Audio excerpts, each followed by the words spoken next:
শিক্ষার্থী বন্ধুরা, আজকে আমাদের ১৩৯ পৃষ্ঠার যে কাজ রয়েছে, এই কাজে একটি অশুদ্ধ রেওয়া মিল দেওয়া রয়েছে, যেটিকে শুদ্ধভাবে করতে হবে। ঠিক আছে? তো অশুদ্ধ মানে কি, হওয়ার কথা ডেবিট করে দিয়ে রাখছে ক্রেডিট, বা ক্রেডিট হওয়ার কথা ডেবিট করে দিয়েছে, তো বা রেওয়া মিলে অন্তর্ভুক্তই হবে না সেই আইটেমগুলো এখানে অন্তর্ভুক্ত করা হয়েছে। এই ধরনের কিছু ভুল রয়েছে এখানে।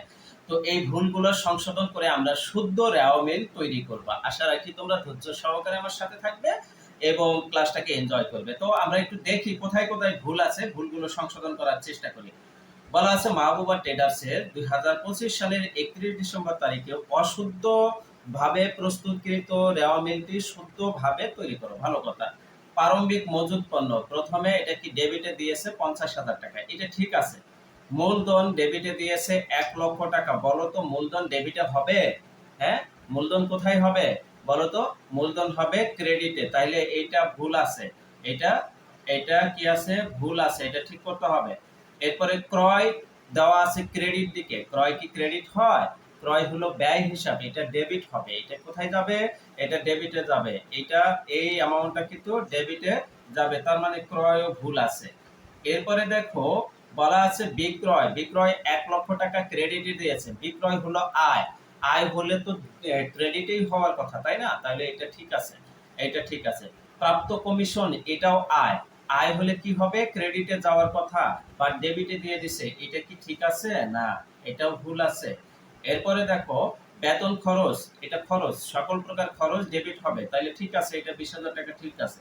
ভাড়া খরচ, এটাও খরচ, এটাও ডেবিটে হওয়ার কথা, কিন্তু দিয়ে রাখছে কোথায়? ক্রেডিটে, তাহলে এটা ভুল আছে। এরপরে দেখো ডাকতার, ডাকতার এটাও খরচ, এটা ডেবিটে হওয়ার কথা, ডেবিটে দেওয়া আছে।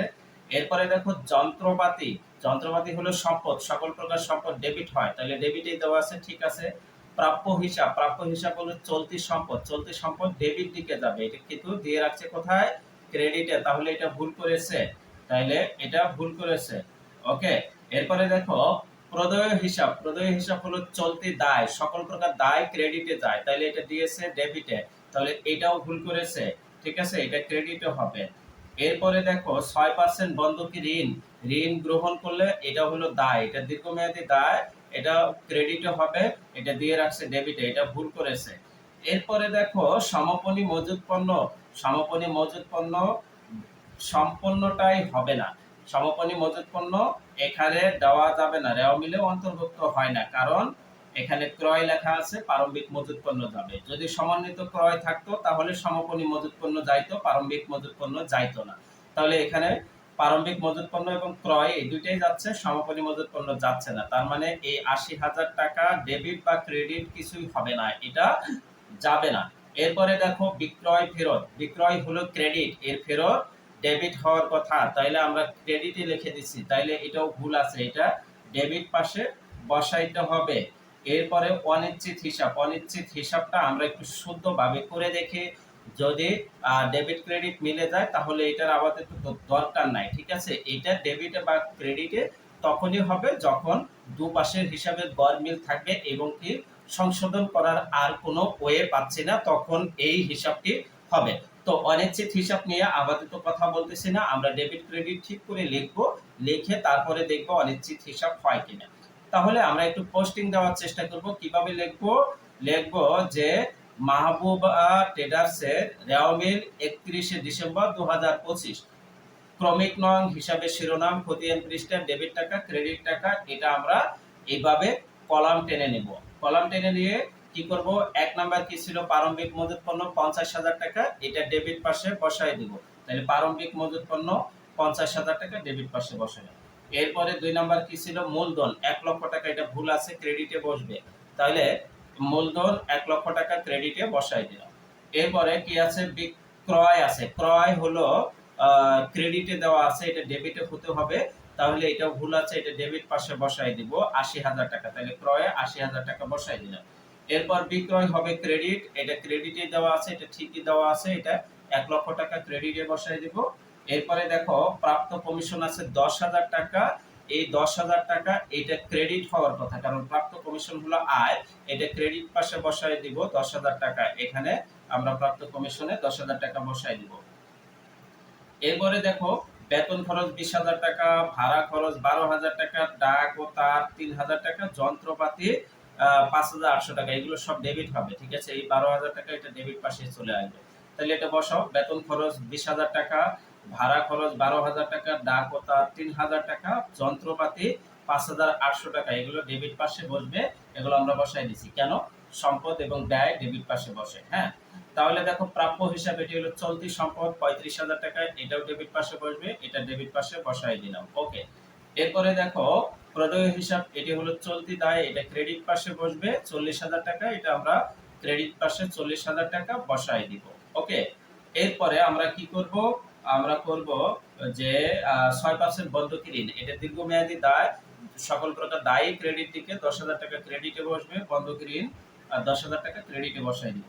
এরপরে দেখো বিক্রয় ফেরত, এটা ডেবিটে হওয়ার কথা, ক্রেডিটে দেওয়া আছে, তাহলে ডেবিটে বসাই দিব 2,000 টাকা, বিক্রয় ফেরত 2,000 টাকা বসাই দিলাম। ঠিক আছে, তো এখন দিয়ে আমরা এই যে অনিশ্চিত হিসাবটা একটু পরে আসে, আমার এখানে গরমিল হয়েছে ক্যালকুলেশন করে, আমরা একটু ক্যালকুলেশনটা করব। হ্যাঁ, ডেবিট দিকে ক্যালকুলেশন করব। দেখো ডেবিট দিকে এই কয়েকটা ক্যালকুলেশন করব, 50,000 থেকে শুরু করে 2,000 পর্যন্ত। তাইলে ক্যালকুলেশনটা একটু দ্রুত করে ফেলে দেখো, 50,000 plus 80,000 plus 20,000 plus 12,000 plus 3,000 plus কত 5,800, সরি 800 প্লাস 35,000 প্লাস 2,000, তাহলে মোট হয় 2,07,800। এটা একটু মনে মনে আমরা কোথাও লিখে রাখবো, এটা 2,07,800 মনে থাকবে, এটা একটু লিখে রাখো। এরপর ক্রেডিট পাশে যোগ করি, ক্রেডিট পাশে দেখো 1 লক্ষ প্লাস 1 লক্ষ প্লাস 10,000, সরি এখানে 10,000 প্লাস কত 40,000 প্লাস 10,000, মোট কত 1,60,000। দেখো ক্রেডিট পাশে হচ্ছে 1,60,000 আর ডেবিট পাশে হচ্ছে 1,07,800 টাকা। তাহলে দুই পাশে তো অবশ্যই মিল হতে হবে, তো আমি ডেবিট ক্রেডিট সংশোধন করেও দেখি দুই পাশে সমান হচ্ছে না, তাহলে যে পাশে বড় হবে সেটাই দুই পাশে লিখে দিব। তো 2,60,000 টাকা আমরা ডেবিট এবং ক্রেডিট দুই পাশে লিখে দেব। লিখে দিয়ে কম আছে কোন পাশে, ডেবিট পাশে যোগ করে হয়েছিল কত মনে আছে, 2,07,800। তাহলে এই যে 2,60,000 থেকে 2,07,800 বাদ দিলে 52,200 টাকা, এটা ডেবিট পাশে কম আছে। তাহলে এই যে ডেবিট পাশে 52,200 টাকা, এটা অনিশ্চিত হিসাব দিয়ে লিখে দিব ডেবিট পাশে। এখানে 14 নাম্বার এন্ট্রি বসাই দিব। ঠিক আছে, সিরিয়াল নাম্বার 14 দিয়ে দিব, অনিশ্চিত হিসাব 52,200 টাকা। তাহলে কারণ কি, ডেবিট পাশে অনিশ্চিত 52,200 টাকা কম আছে, এটা মিল করার জন্য আমরা অনিশ্চিত হিসাব দিয়ে বসিয়ে দিয়েছি। দেখো ওদের অনিশ্চিত হিসাবে ছিল 59,800 টাকা, তো আমাদের কত হলো 52,200 টাকা। তো অনিশ্চিত হিসাব হওয়ারই কথা ছিল না, তারপরে ডেবিট ক্রেডিট মিল করে দেখে কম বেশি আছে, এই অঙ্কটা আরো কোথাও ভুল আছে, কিন্তু আমাদের ভুল নাই। ঠিক আছে, তারা কোনো কিছু হয়তো পোস্টিং দেয়নি এরকম, তো আমাদের কাজটা হলো এখানে যে ডাটাগুলো আছে সেগুলো ডেবিট ক্রেডিট ঠিক করে দেওয়া, তাই না?